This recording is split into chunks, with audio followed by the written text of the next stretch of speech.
네, 삼촌 여러분 안녕하세요. 순장 노원택입니다. 오늘도 비대면수 모임을 진행하도록 하겠습니다. 기도하겠습니다.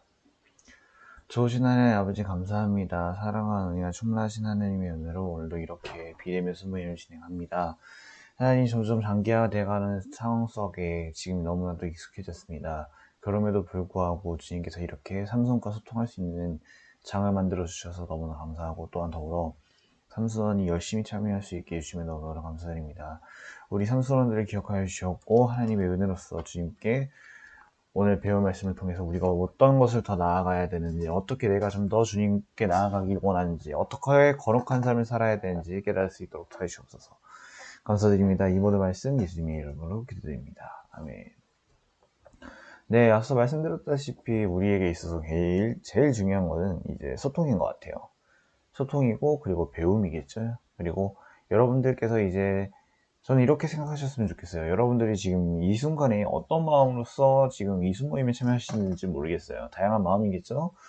꼭 해야 되니까 해야지, 아니면 순장님께서 하라고 하시니까, 아니면 그냥 해야 되는 걸로만 이제 익숙하고 이제 당연한 것처럼 이제 다가올 거라고 생각을 하는데, 당연하게 여기시지 않으셨으면 좋겠습니다. 당연한 건 아니에요. 하지만 우리가 좀 더 주님께 더 나아가기 위해서, 예수님과 좀 더 소통을 하기 위해서 우리가 선택하는 거기에 왜 이렇게 오늘따라 말이 꼬여져? 그런 거니 여러분들께서 그걸 좀 명심하고 진행하셨으면 좋겠습니다. 네, 오늘 비대면수 모임 진행하도록 하겠습니다. 오늘은 22과이고요. 세상보다 거룩한 성도 진행합니다. 본문은 고린도전서 6장 1절에서 20절의 내용을 중심적으로 진행합니다. 자, 오늘은 똑같이 진행합니다. 들어가게 한번 볼까요? 세상을 판단하는 지혜의 성경을 가진 성도가 불의한 자들에게 판단을 받으려 하는 것은 매우 부끄러운 일입니다. 우리의 지체를 세상에 고발하는 것은 불의를 행하는 것이기에 형제를 위해서라면 손해도 감수해야 합니다. 형제를 고발하는 불의한 자가 아니라 예수님과 성령님 안에서 거룩하게 된 하나님 나라의 백성으로 살아가야 합니다. 성도는 완전한 지혜인 성경을 가졌기에 세상의 판단을 받는 것을 부끄럽게 여겨야 합니다. 형제를 고발하는 대신에 손해를 감수함으로 하나님 나라의 백성답게 살아야 합니다. 라고 합니다. 네. 참 정말 부끄러운 게 뭐냐면, 오늘 본문에서 여러분들께 읽으셨을지는 모르겠지만, 여러분들께서 보셨을 때에 지금 그 시대의 고린도 교회하고 지금 현재 한국 교회하고 정말 다른 게 없어요. 지금 교회의 문제를 가지고 세상의 법정에서 지금 싸우고 있는 한국이 나타나거든요. 참 그게 대단한 건 아니죠. 부끄러운 일이라는 거예요, 여기서는. 오늘 그거에 대해서 오늘 이야기를 할 겁니다. 그래서 오늘 이런 일이 일어났을 때는 어떻게 이겨내야 되는지, 우리가 세상과 달라야 되는 점은 무엇인지에 대해서 진행하도록 하겠습니다. 오늘의 암송 말씀은 고린도전서 6장 20절이고요. 오늘의 본문 해설이 주로 이럴 거예요. 영상이 100%라고 치면 절반이 본문 해설이 담당을 하고 나머지가 생각하기 들어가기 이렇게 해설을 진행할 거라고 생각합니다. 네, 보시면 일단은 네, 자 본문에서 한번 볼게요. 오늘 본문을 보면 일단은 고린도전서 6장 1절에서 20절에 있는 내용이잖아요. 자, 좀 많이 갑자기 떼죠. 자, 설명을 해드릴게요. 여러분들께서 다 읽으셨을 거라고 생각을 하고 가정을 하게 진행하니까 여러분들께서 약간 좀 어렵다라고 생각을 하시면 스톱 버튼 누르시고 바로 읽으셔야 돼요. 자, 늘 말씀드리지만 고린도 교회의 상황에 대해서 제가 늘 말씀드렸어요. 죄악으로 인해서 교회가 더러워졌고요. 그 안에는 음란도 있었고 음행도 있었고 심지어 다툼과 분열은 당연하게 있었다는 거예요. 근데 왜 이게 문제되냐? 왜 사도 바울이 이걸 책망하냐 하면 바로 이것으로 인해서 하나님의 얼굴과 영광을 가리게 된다는 걸 이야기를 하고 있었다는 거예요. 심지어 지금 현재 고린도 교회는 이 교회 안에서 발생한 문제를 교회의 당시 사법기관에서 문제를 다뤘어요. 즉 우리나라로 치면 법정의 싸움을 그때 당시로서 진행을 했다라는 겁니다. 바울은 이걸 굉장히 싫어해요. 그리고 엄청 뭐라고 합니다. 근데 고린도 교회에 대한 이야기를 해본다면 고린도 교회는 성적 타락이 불란했던 거예요. 근데 바울이 말하고 싶은 건 무엇이면 성적인 거룩함을 지켜야 한다라고 이야기를 한다는 거죠. 하지만 근데 그럴까요? 그렇지 않습니다. 먼저 1절을 보시면 여러분들께서 읽으셨잖아요. 근데 바울이 물어보는 거예요. 왜 교회의 7위, 아까 제가 말씀드렸죠. 아니, 지난주죠. 지난주에 말씀드렸는데 7위권이라고 했어요. 7위, 문제를 뜻하는 거예요. 왜 교회에서 발생하는 이 7위, 문제들을 세상이 법적으로 가져가야 되니? 라고 이야기를 하면서 서두에 이야기를 꺼냅니다. 2절을 보시면 교회 성도들이 세상의 윤리보다 먼저 앞서야 된다는 거예요. 교회는 교회, 세상은 세상. 세상의 윤리가 그 위에, 세상의 윤리 위에 교회의 도가 있어야 된다는 걸 이야기를 하는 거예요. 그래서 그 도로서 우리가 세상을 판단해야 되는데, 하지만 우리의 현실을 보면 우리가 되려 세상이 판단하고 있다. 그리스도인은 이래서 안 돼라고 세상이 말한다는 거예요. 이게 얼마나 부끄러운 일인가에 대해서 이야기를 하고 있는 거죠. 그래서 3절 같은 경우는 우리라는 단어를 썼는데, 이 우리는 누구를 뜻하는 거냐면 바울과 거기 있는 그 교회 성도들을 뜻하는 거예요. 이제 우리들끼리 이래야 된다라고 하는 거예요. 근데 보시면 천사에 관련돼서 이야기가 나왔는데, 천사도 완전하지 못한 존재이다라는 것을 이야기하고 있습니다. 그렇습니다. 이제 천사도 완전하지 못하기 때문에 우리가 직접적으로 판단해야 된다라고 사도 바울은 말을 하고 있어요. 근데 여러분, 베드로후서 2장 2장 4절 한번 볼게요. 제도 한번 오랜만에 찾아볼게요. 하나님이 범죄한 천사들을 용서하지 않으시고 지옥에서 던져 어두운 구덩이에 두어 심판대까지 지키게 하셨으므로 라고 하셨어요. 보시면 천사들도 온전한 존재로서 우리가 생각하기에 범죄를 저지르지 않을 거라고 생각을 하고, 자연스럽게 당연히 그들도 잘 지키겠지. 왜 하나님의 천사들이 설마 죄를 짓겠어라고 하는데 천사들도 죄를 짓는다라는 거예요. 베드로후서 2장 4절에서 나오는 범죄한 천사들은 천사도 완벽하지 않은 존재이기 때문에 우리가 천사와 직접 세상을 판단해야 된다라고 이야기를 하는 겁니다. 그래서 이제 사도 바울은 우리가 세상을 판단해야 되는데 왜 세상이 우리를 판단하고 있냐, 너희들이 지금 제대로 깨달아야 된다라고 이야기를 하는 겁니다. 자, 근데 정말 안타까운 소식은 그 시절에 있는 고린도 교회는 그러지 못했다라는 거예요. 자, 근데 4절 보시면 이제 경히 여김을 받는 자들을 세우느냐라고 돼 있어요. 경히 여김을 받는 자들. 교회에서 정말 경희라는 것은 약간 좀 비하하는 발언이거든요. 그런 사람들을 세우지 말아야 되는데 왜 그런 사람들을 세우는 거지? 라고 되려묻는 거죠. 그리고 5절에서 6절은 하나로 볼게요. 5절에서 6절은 바울의 측면인 거예요. 믿지 않는 자들에서의 본 모습이, 믿지 않는 자들 앞에선 우리가 보여야 될 모습은 본 모습을 보여야 되는데, 하지만 우리의 모습은 어리석고 서로가 서로를 고발하는 모습을 보여준다라는 거예요. 믿지 않는 자들 앞에서 이런 모습을 보여주냐. 예, 죄송합니다. 창문 열어놓고 하니까 별소리가 다 들리네요. 근데 7절을 보시면 너희가 피차 고발함으로 이렇게 돼 있잖아요. 허물이 있어도 차라리 불의를 당하는 것이 낫지 아니하며라고 돼 있어요. 차라리 차라리 불의함을 있어도 참는 게 낫다. 교회의 일은 교회 안에서 해결해야 되는 게 맞는 거야 라고 바울은 말하는 거죠. 9절에서 10절 이제 디스를 하기 시작하는 거예요.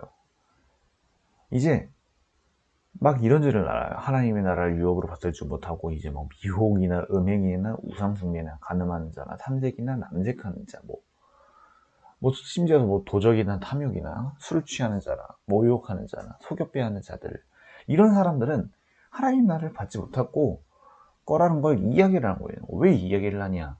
받지 말고 이겨야 된다는 거예요. 자, 남색이라는 단어를 모르셨을 것 같아서 제가 갖고 와서 설명해 드릴게요. 남색은 동성애를 뜻하는 거고요. 탐색은 뭐냐면 동성애 비슷한 일종인데, 동성애에서 약간 좀 여성의 역할을 하는 남성을 뜻한다고 해요. 네, 이렇게 그냥 언급만 하고 지나갈게요. 네, 제가 막 이렇게 대해서 설명하는 건 아닌 것 같아서. 네, 11절 보시면 이제 세상과는 다른 그리스도인들에 대해서 이야기를 하고, 이제 우리가 과거로 돌아가지 말아야 된다는 이야기를 하고 있는 거예요. 12절에서 13절 한번 읽어보시면 이렇게 다시 이야기를 하시면 돼요. 몸은 음란이 아니라 주를 위해서 하나님께서 주시는 것을 말하는 거다. 그래서 우리가 그 몸을 정말 정결하게 여기를 해야 된다. 14절 보시면 권능으로 우리를 다시 살리셨으니라 하는 것을 보면 예수님도 우리를 구원하시기 위하셨고 라고 하시면서 예수님을 뜻하세요. 그리고 하나님께서 예수님을 다시 살리셨다는 걸 통해서 예수님이 우리를 위해 피값을 통해서 예수님도 살리셨으며 우리도 살리셨다. 두 사람을 살리셨다는 걸 이야기를 하는 거죠. 15절 같은 경우는 다시 말씀드릴게요. 두 사람을 살리셨다 맞긴 한데, 예수님을 살리셨음과 동시에 그 예수님으로 인해서 우리가 살았다, 이렇게 이해하시면 됐습니다. 자, 15절에서 16절 둘 다 이 한꺼번에 이해를 한다면, 15절 같은 경우는 우리는 음란에 빠지지 말아야 되는 이유를 하는 거죠. 왜? 그리스도의 지체이기 때문에. 근데 16절에서는 그에 대한 이유를 말하는 거죠. 청렴합한 자는 이제 같은 사람이 된다라는 걸 이야기를 하는 거고요.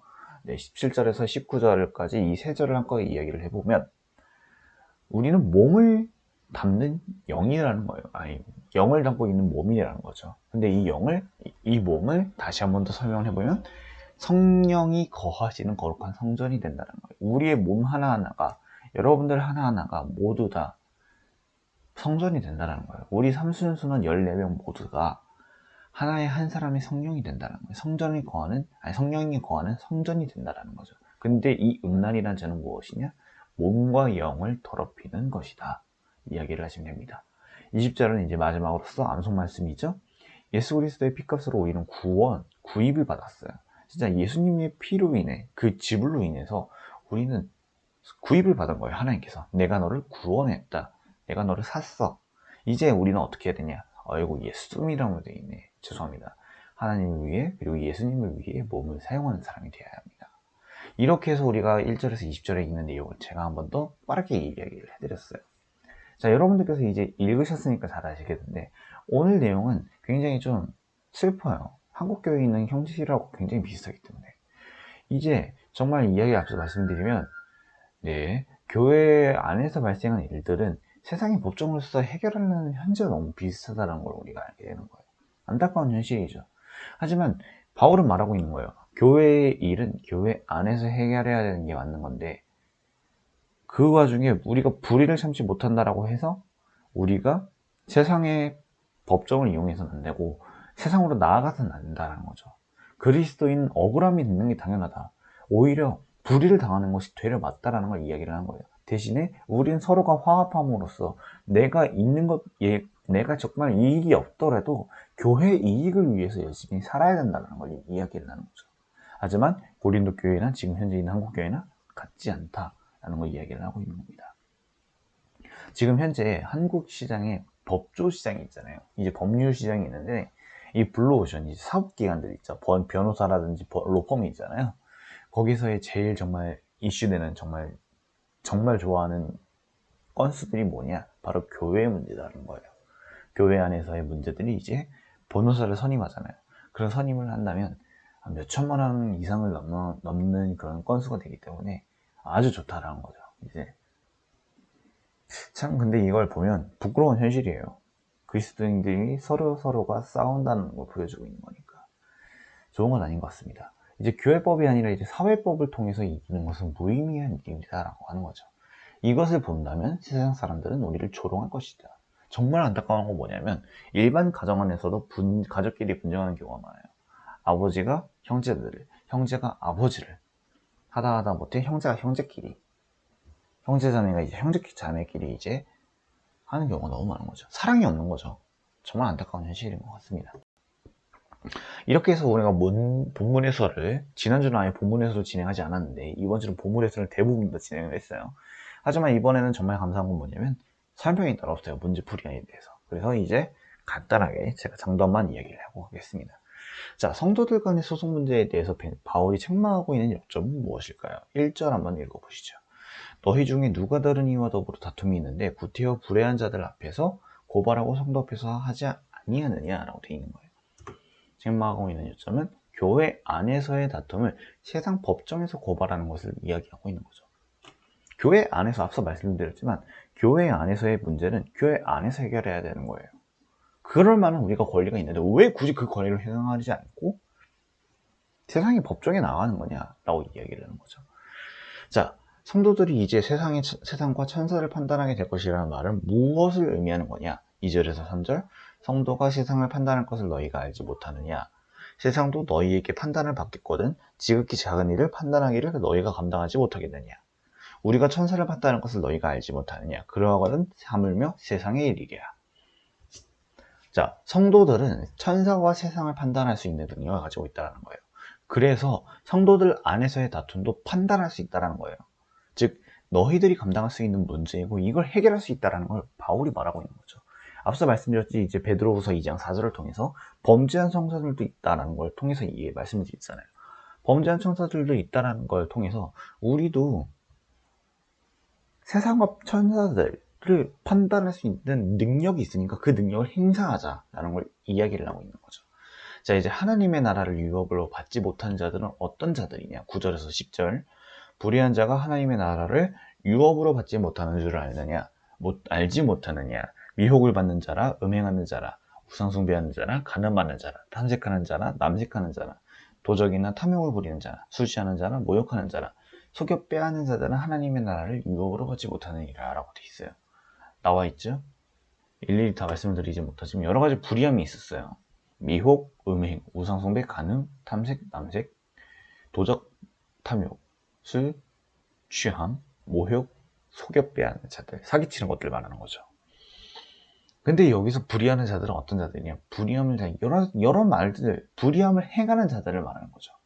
근데 이들은 어떻게 해야 되냐? 우리가 만약에 이렇게 했더라도 머물러 있지 마라. 머물러 있지 말고 바로 회개하라. 아, 주님 죄송합니다. 제가 죄를 지었습니다. 그리고 만약에 사람은 죄를 짓고 후회하는 동물이잖아요. 내가 다시 미혹에 빠졌어. 다시 죄를 짓고 있어. 그럼 어떻게 해야 돼? 다시 한 번 더 회개를 해야 된다는 거예요. 아, 주님 죄송합니다. 제가 잘못했습니다 하면서 나를 이끌어 주세요라고 하는 거죠. 자, 4번입니다. 고린도 교회의 교인들 중에서도 불의한 자가 있었으나 회개한 이후에는 어떻게 되었습니까? 너희 중에 이 같은 자가 있더니 주 예수 그리스도의 이름과 우리 하나님의 성령 안에서의 씻음과 거룩함과 의롭다 하심을 받았습니다 라고 돼 있어요. 회개한 이후에는 씻음과 거룩함과 의롭다 하심, 칭의를 받게 되었다는 거예요. 그들은 죄 안에서 머물리지 않았어요. 하지만 회개를 통해서 주님께 나아가려고 노력했습니다. 맞는 거고 올바른 거예요, 이게. 이들도 이랬던 것처럼 우리도 정말 올바른 사람이 되기를 소망합니다. 자, 이제 우리는 몸으로 하나님께 무엇을 드리고 있죠? 20절입니다. 값으로 산 것이 되었으니 그런즉 너희의 몸으로 하나님께 영광을 돌려라. 아, 이게 제가 직접적으로 타자를 친 거예요. 복사 붙여넣기가 아니라. 그러다 보니까 예수가 아니라 예수님이 돼요. 알아서 여러분들께서 오타 발견하시면 수정하세요. 우린 하찮은 존재가 아니죠. 예수님의 피값으로 우리는 구원을 받았어요. 그렇기 때문에 우리는 하나님의 몸으로 영화롭게, 하나님을 영화롭게 이야기를 해야 되는 게 맞는 겁니다. 이렇게 해서 문제풀이가 진행됐습니다. 역대 영상을 만들어 봤던 것 중에서 5분 이내로 끝낸 것 같습니다.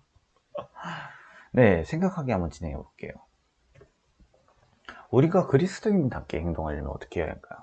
고린도 교회 성도들이 세상 법정에서 고발한 듯한 하나님을 아버지로 고백하는 그들의 형제였습니다. 교회 안에서 형제에게 억울한 일을 당하거나 손해를 보았다고 세상 법정에 호소한 일이 있었습니다. 죄인을 위해 생명을 내어주신 예수님은 다른 사람을 자신의 몸과 같이 사랑하라고 말씀하셨습니다. 교인들에게 억울한 일이나 손해를 보았다 할지라도인데 손해를 감수하면서까지 용서해야 합니다. 용서가 있을 때 거룩한 공동체를 이룰 수 있습니다. 이거는 없는데 제가 추가적으로 이야기를 넣어볼게요. 우리의 판단 근거는 세상의 율법 전서가 아니에요. 세상의 법전, 세상의 법률, 헌법, 민법 이런 게 아니에요. 성경이 돼야 되는 게 맞는 거죠. 그리스도인의 문제는 더더욱더 그리스도인의 문제가 돼야 되는 거죠. 적용하기를 통해 마무리 짓도록 할게요. 자, 성도 간의 다양한 문제를 말씀의 기준으로 분별하고 있는지를 점검해 보시길 바라고요. 성도로 인해 억울함과 손해를 사랑으로서 용서한 적이 있는지를 생각해 보시길 바랄게요. 나누기 진행해 보도록 하겠습니다. 교회 안에서 다른 성도들 때문에 억울한 일을 당하거나 손해를 감수하면서 용서한 것이 있다면 함께 나누어 보십시오. 하나님이 교회를 위해서 헌신하려고 결심한 것이 있다면 물론 나누어 보십시오. 네, 그렇습니다. 오늘도 이렇게 비대면 수업이 진행이 되었습니다. 네, 벌써 이렇게 6월 셋째 주예요. 맞죠? 네, 셋째 주 맞네. 셋째 주가 지난 넷째 주를 향해 가고 있어요. 이제 여러분들께서 아무래도 이 영상은 아마 26일쯤에 보시겠는데 제가 많이 고민을 했어요. 차라리 우리 삼순도 열심히 달렸으니까 좀 쉬는 시간을 좀 가질까. 근데 그걸 해서는 안 될 것 같더라고요. 세상은 세상이고 다른 사람은 다른 손이고 우리가 쉰다고 해서 뭐 달라지는 건 없어요. 하지만 여러분들께서 그마음먹고 열심히 잘 참여해 주셔서 너무나 감사드리고, 더불어 가장 한 가지 더 부탁드리고 싶은 말씀은 우리 선수를 위해서 좀 기도를 많이 해주셨으면 좋겠어요. 서로가 서로를 위해서, 서로의 믿음을 위해서, 각자의 상황을 위해서. 우리가 지난번에 말씀드렸다시피 우리는 그냥 한 번 만나고 끝나는 존재가 아니에요. 우리의 만남은 지속적인 만남이고, 우리가 만약에 설령 멀어졌더라 하더라도 다시 죽고 난 이후에 다시 만나요. 왜? 천국에서 만나기 때문이죠. 그렇기 때문에 여러분들께서 그걸 깨달으셨으면 좋겠어요. 우리의 만남은 일회성이 아니라 다회성이에요. 그리고 우리의 문제 같은 일들, 혹은 여러분들께서 발생하신 일들은 우리의 뒤에 든든한 백이 있어요. 천상병 시인이라고 있는데 돌아가셨는데, 그분이 제일 유명한 구절이 제가 기억에 남는 게 뭐냐면, 나는 하나님이라는 든든한 백이 있다. 그것이 제일 기억에 남는 것 같아요. 우리에게도 제일 든든한 백이 있어요. 누구냐? 그게 하나님이에요. 그래서 여러분들께서 정말 참된 그리스도 되는 이시니까 더더욱더 하나님과 소통하시기를 바랄게요. 제가 말씀드리고 싶은 건 여기까지입니다. 더불어 문제가 있으시거나 상담을 하고 싶으면 언제든지 저한테 요청하세요. 제가 그럴 만큼 도와드릴 능력은 되도록 노력하겠습니다. 부족하지만. 네, 이상 제가 이렇게 삼순순장이었고요. 비대면 모임을 마무리하도록 하겠습니다. 한 주도 승리하시고, 네, 잘 지내요. 안녕.